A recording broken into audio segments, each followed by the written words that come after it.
A lot of Tennesseans claim Scottish heritage, including our own Susan Watson. Well, recently she braved that summer heat we had recently to attend an event where people come together to learn, appreciate, and preserve Scottish cultures. It's called the Middle Tennessee Highland Games.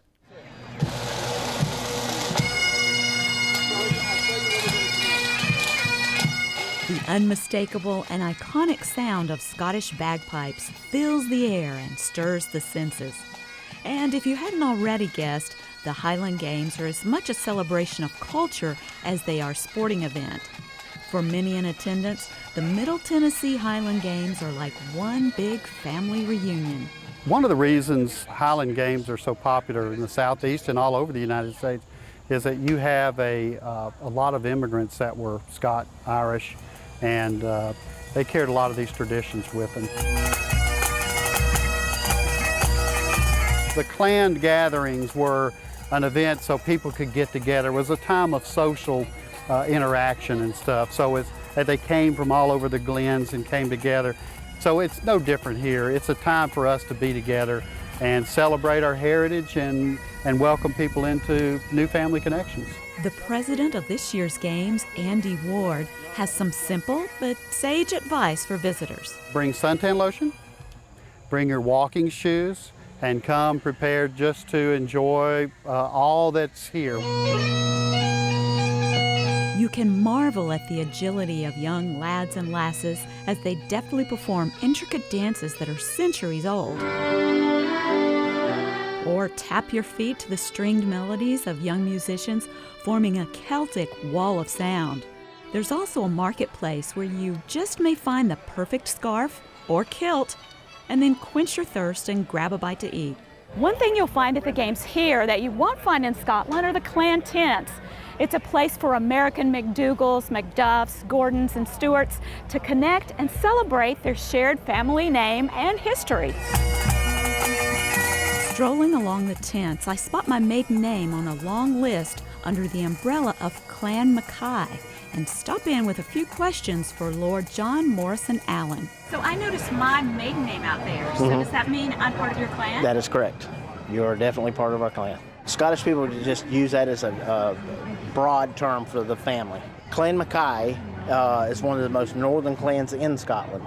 So when everything started going crazy and everybody ran to us for protection. So we ended up adopting multiple families and names and protecting them and giving them shelter, food. We pretty much took every family in. That's what we were known for. We were known to fight and protect everybody. Once you've found your clan, you may want to show your colors. Lord Allen was kitted out properly, head to toe, in clan attire. When I was being raised, my grandfather made sure that I was dressed properly to represent my family. Don't disrespect your family by not showing your true colors or your true family spirit. So that's the way I was raised. No t-shirt for me. All formal dress, always. A parade of clans, each proudly wearing their family tartan, officially opens the games on the field.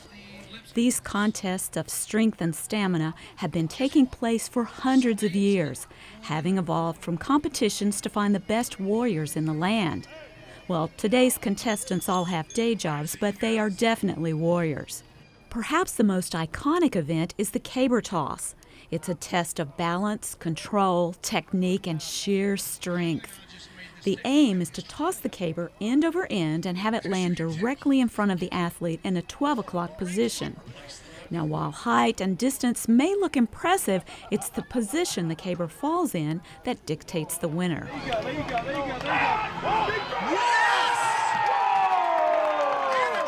Amateur athlete Allison Fuster made a strong showing on the field despite the fact that this is my first time today. And actually just yesterday they held a clinic here at the park, and that was legitimately my first time touching some of the equipment out here. Allison was inspired by last year's games to give it a go this year. I thought it was just like really cool and looked like a lot of fun, and I think everybody in the bleachers is kind of sitting there going like, I wonder how I would do. There were 7 events today. I did all of them. So there was weight over the bar, literally just throw a weight over the bar, a sheaf toss, stone throw, and I hope someone will forgive me if I'm not saying the actual correct names. Caber toss, hammer throw, and then 2 weights for distance, a light weight for distance and a heavy weight for distance. I've had a really good time, and I think it helps, it's over, and so all of the jitters are out and I can kind of just relax. The caber toss is really fun to watch. I think that's probably the most fun to watch because there's just like strength and agility and balance, and I don't know, but right now I think I'm most excited to have a beer, sit down and hopefully get connected with the community that will get together and do this sort of thing again next year.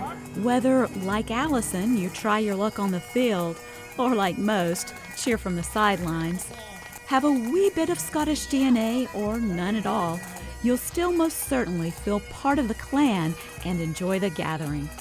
And don't be surprised if suddenly your favorite color is plaid, or the sound of Celtic music puts a lump in your throat.